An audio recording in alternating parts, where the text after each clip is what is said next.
हम सबको पता है कि ये दुनिया एक ना एक दिन खत्म हो जाएगा। तो कुछ लोगों का मानना है कि ये दुनिया अगर खत्म होता है ना तो उसका कारण होगा ये दुनिया जल कर खत्म हो जाएगा। जिस तरीके से डायनासोर्स के साथ हुआ है उस तरीके से हमारे साथ भी होगा और इसी के साथ पूरा इंसानियत का भी खात्मा हो जाएगा। फिर कुछ लोगों का ऐसा मानना है कि नहीं, अगर दुनिया खत्म होता है ना तो उसका कारण ये होगा कि पूरा दुनिया जम जाएगा और इसके साथ साथ इंसानियत भी जम जाएगा और खत्म हो जाएगा ये दुनिया। बट मेरा मानना कुछ और, अगर ये दुनिया खत्म होता है ना तो इसका एक कारण ये भी हो सकता है कि हर रोज जो हमें सुबह सुबह इस सर्दी के मौसम में उठ के नहाने दिया जा रहा है ना, इससे भी दुनिया खत्म हो सकता है। और इससे लड़ने के लिए तो मैं तैयार हूँ पूरी तरीके से। मैं अपने पूरे फैमिली से लड़ने को तैयार हूँ कि नहीं यार, मैं कैसे भी मर जाऊंगा बट हर रोज ठंड पे नहा के नहीं मरूंगा।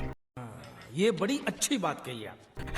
खैर यार, अब मुद्दे पे आते हैं। आज का पोएम है हमारा the fire and the ice, जिसे लिखा है द रॉबर्ट फ्रॉस्ट ने। अब रॉबर्ट फ्रॉस्ट का भी यही मानना है कि देखो एक ना एक दिन ना ये दुनिया खत्म हो जाएगा।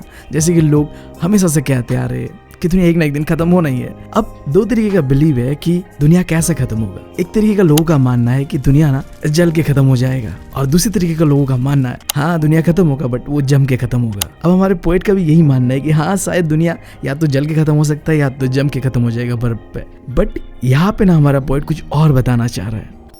पता है तुम्हें गॉड का सबसे ब्यूटीफुल क्रिएशन क्या है? हम इंसान। परफेक्ट नहीं है बट नेक्स्ट टू परफेक्ट है। बहुत शिद्दत से बनाया यार भगवान ने हमें। बट हमारे पास दो ऐसा क्वालिटी है जो हमें और इस दुनिया को बर्बाद कर सकता है। वो दोनों क्वालिटी है हेट्रेड एंड डिजायर। जब हम इंसानों को किसी चीज को पाने की चाहत होती है यानी कि डिजायर होती है ना, तो हम किसी भी हद तक चले जाते हैं। सही और गलत कुछ नहीं दिखता हमें बस वो चीज चाहिए और इस चक्कर में हम अपने आप को और पूरी इंसानियत को बर्बाद करने तक आ सकते हैं। एग्जाम्पल के लिए तुम दुनिया का सबसे बड़ा प्रॉब्लम ग्लोबल वार्मिंग को देख लो। ये सिंपल इसलिए क्योंकि हमारा डिजायर डेवलप होने का, आगे बढ़ने का खत्म ही नहीं हो रहा है और इस चक्कर में हम अपनी दुनिया को बर्बाद कर रहे हैं। और उसी तरीके से हेट्रेड, जब तुम किसी को बहुत ही शिद्दत से नफरत करते हो ना तो तुम सही गलत कुछ नहीं देखते, तुम बस उसे नफरत करते हो इतना कि तुम उसे मारने मरने पे तुले आते हो। तब तुम्हारी अंदर की इंसानियत, अच्छाई सब खत्म हो जाती है। आज अगर इस दुनिया के कोने कोने पे जो वॉर्स चल रहा है ना एक दूसरे कंट्रीज के खिलाफ, इसका कारण है हेट्रेड। लोग इंसानियत को भूल चुके हैं, बस उन्हें नफरत दिखाई दे रहा है और इस नफरत में वो इंसानियत को खत्म करते जा रहे हैं, साथ साथ में इस दुनिया को भी खत्म करते जा रहे हैं। और इस पोएम के अंदर पे वही चीजों को बताया गया है एक सिंबॉलिक मीनिंग से। जो फायर है ना उसे डिजायर से कंपेयर करा गया है और आइस को कंपेयर करा गया है हेट्रेड से।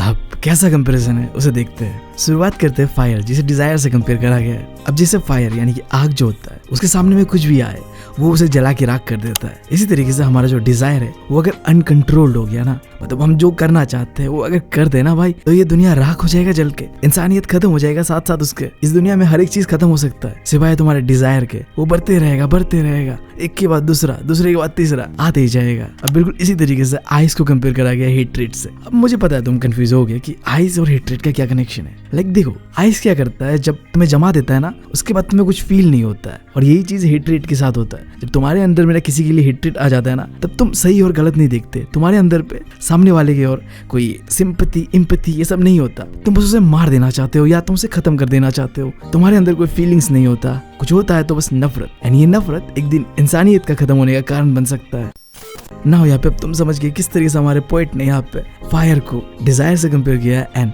आइस को हेट्रेड से। अब आते हैं पोएम पे। कुछ लोगों का जैसे मैंने बताया कि पहले मानना है कि दुनिया खत्म होगा फायर से यानी कि आग से जुलझ कर, या फिर हो सकता है कि दुनिया खत्म हो जाए आइस में जमकर। अब पोएट को पता है डिजायर के बारे में कितना खतरनाक चीज है ये, क्योंकि उसने भी कहीं ना कहीं झेला होगा जैसे कि तुम भी झेलते हो यार। वो चीज को जब पाने की चाहत होती है तब देखते नहीं है कि वो चीज गलत है या सही है, बस वो चाहिए तो चाहिए, जो कि बहुत ही गलत है। अब ये चीज पोएट को भी पता है तो कहता है कि हो सकता है ये जो डिजायर है यही इस दुनिया के खत्म होने का कारण बने। यहाँ पे उसे फायर से रिप्रेजेंट करा गया है कि हाँ दुनिया अगर खत्म होता है तो वो फायर से ही होगा यानी कि डिजायर से ही होगा। अब सेकंड स्टेंजा में ये कहा गया है कि दुनिया को अगर दोबारा एक मौका मिले कि उसे बर्बाद होना है, डिस्ट्रॉय होना है, तो उसका कारण ना हेट्रेड हो सकता है यानी कि ये जम के खत्म हो जाएगा। हमारे अंदर में जो हेट्रेड है ना इस दुनिया को खत्म कर देगा, साथ साथ में इंसानियत को भी खत्म कर देगा। तो बहुत ही सिंपल था राइट पोएम।